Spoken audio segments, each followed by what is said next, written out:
ସହରାଞ୍ଚଳ ସ୍ୱାସ୍ଥ୍ୟ ଆରୋଗ୍ୟ କେନ୍ଦ୍ରରୁ ହଟିବ ଆଉଟସୋର୍ସିଂ କର୍ମଚାରୀ। ହଁ ଆଜ୍ଞା, ପୁଣି ଆଉଟସୋର୍ସିଂ କର୍ମଚାରୀଙ୍କ ଛଟେଇ। ଏକଥା ଆମେ କହୁନୁ, ଏକଥା କହୁଛି ଏଇ ପେପର ଆର୍ଟିକଲଟେ।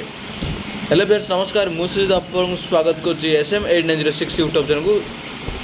SM8906 ୟୁଟ୍ୟୁବ୍ ଚ୍ୟାନେଲ ସବୁବେଳେ ପାଇଁ ଜେନ୍ୟୁନ୍ ଏବଂ ଟ୍ରୁଷ୍ଟେବୁଲ୍ ମିଳିଥାଏ। ଯଦି ଆପଣ ଜଣେ ଆଉଟସୋର୍ସିଂ କର୍ମଚାରୀ ଅଟନ୍ତି, ତେଣୁ ଆମ SM8906 ୟୁଟ୍ୟୁବ୍ ଚ୍ୟାନେଲ ଲାଇକ୍ ଏବଂ ସବସ୍କ୍ରାଇବ୍ କରନ୍ତୁ, କାରଣ ଆମ SM8906 ୟୁଟ୍ୟୁବ୍ ଚ୍ୟାନେଲ ସବୁବେଳେ ପାଇଁ ଜେନ୍ୟୁନ୍ ଏବଂ ଟ୍ରୁଷ୍ଟେବୁଲ୍ ନ୍ୟୁଜ୍ ଦେଇଥାଏ।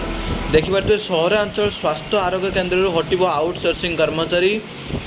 ଜିଲ୍ଲାରେ ଥିବା ସମସ୍ତ ସହରାଞ୍ଚଳ ସ୍ୱାସ୍ଥ୍ୟ ଆରୋଗ୍ୟ କେନ୍ଦ୍ରରୁ କାର୍ଯ୍ୟରତ ଲ୍ୟାବ୍ ଟେକ୍ନିସିଆନ୍ ଓ ଡାଟା ଏଣ୍ଟ୍ରି ଆକାଉଣ୍ଟାଣ୍ଟ କାର୍ଯ୍ୟ ନିବୃତ୍ତ କରିବାକୁ ମିଶନ ନିର୍ଦ୍ଦେଶ ପକ୍ଷରୁ ନିର୍ଦ୍ଦେଶ ଦିଆଯାଇଛି। ଦେଖିପାରୁଥିବେ, ସହରାଞ୍ଚଳ ସ୍ୱାସ୍ଥ୍ୟ ଆରୋଗ୍ୟ କେନ୍ଦ୍ରରୁ ହଟିବ ଆଉଟସୋର୍ସିଂ କର୍ମଚାରୀ ଏବଂ ଡାଟା ଏଣ୍ଟ୍ରି ଅପରେଟର ଓ ଲ୍ୟାବ୍ ଟେକ୍ନିସିଆନ୍ ଭାବେ ଦୀର୍ଘ ଦିନ ଧରି କାମ କରୁଥିବା ଯେଉଁମାନେ କାମ କରୁଥିଲେ ସେମାନଙ୍କୁ ଛଟେଇ ହେବ। ସେ ନେଇ ପୁଣି ତୀବ୍ରତା ପ୍ରକାଶ ପାଇଛି ଆଉଟସୋର୍ସିଂ କର୍ମଚାରୀ ସଂଘଙ୍କ ପକ୍ଷରୁ। ଆଉଟସୋର୍ସିଂ ସଂସ୍ଥା ଜରିଆରେ ଯେଉଁମାନେ କାମ କରୁଥିଲେ ସହରାଞ୍ଚଳରେ, ପୁଣି ଆଉଟସୋର୍ସିଂ କର୍ମଚାରୀକୁ ଛଟେଇ ନେଇ ସବୁ ଜାଗାରେ ଆଉଟସୋର୍ସିଂ କର୍ମଚାରୀ ଛଟେଇ ହେଉଛନ୍ତି। ବହୁ ବର୍ଷ, ଦୀର୍ଘ ବର୍ଷ ଧରି ଯେଉଁମାନେ ଚାକିରି କରୁଛନ୍ତି, ଦୀର୍ଘ ବର୍ଷ ଧରି ଆନ୍ଦୋଳନ କରୁଛନ୍ତି, ସେମାନଙ୍କ ଦାବି ମଧ୍ୟ କେହି ଶୁଣୁନାହାନ୍ତି।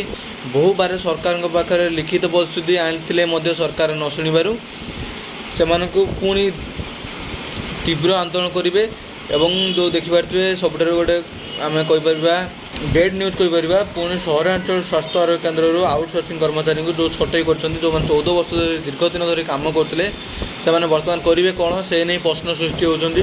ସମସ୍ତ ସହରାଞ୍ଚଳ ସ୍ୱାସ୍ଥ୍ୟ ଓ ଆରୋଗ୍ୟ କେନ୍ଦ୍ର UHWCରେ କାର୍ଯ୍ୟରତ ଲ୍ୟାବ୍ ଓ ଟେକ୍ନିସିଆନ୍, ଡାଟା ଏଣ୍ଟ୍ରି ତଥା ଆକାଉଣ୍ଟାଣ୍ଟ କାର୍ଯ୍ୟ ନିବୃତ୍ତ କରିବାକୁ ମିଶନ ନିର୍ଦ୍ଦେଶକଙ୍କ ପକ୍ଷରୁ ନିର୍ଦ୍ଦେଶ ଦିଆଯାଇଛି। ବ୍ରହ୍ମପୁର 8ଟି UHWC ଥିବାବେଳେ ସମଗ୍ର ଜିଲ୍ଲାରେ ମୋଟ 15ଟି UHWC ରହିଛି। ଏଠାରେ ଦୀର୍ଘ 1.5 ବର୍ଷ ଧରି 14 ଜଣ ଲ୍ୟାବ୍ ଓ ଟେକ୍ନିସିଆନ୍ କାର୍ଯ୍ୟ କରୁଥିବା ବେଳେ 12 ଜଣ ଡାଟା ଏଣ୍ଟ୍ରି ତଥା ଆକାଉଣ୍ଟାଣ୍ଟ ଭାବେ ଆଉଟସୋର୍ସିଂ ସଂସ୍ଥା ଜରିଆରେ କାର୍ଯ୍ୟ କରି ଆସୁଥିଲେ।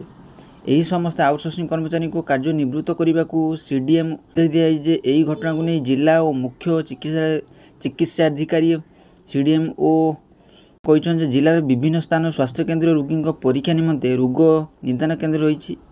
ଲାଟେଷ୍ଟ ନ୍ୟୁଜ୍ ପାଇବା ପାଇଁ SM ୟୁଟ୍ୟୁବ୍ ଚ୍ୟାନେଲକୁ ଲାଇକ୍ ଏବଂ ସବସ୍କ୍ରାଇବ୍ କରନ୍ତୁ। ଜୟ ଜଗନ୍ନାଥ।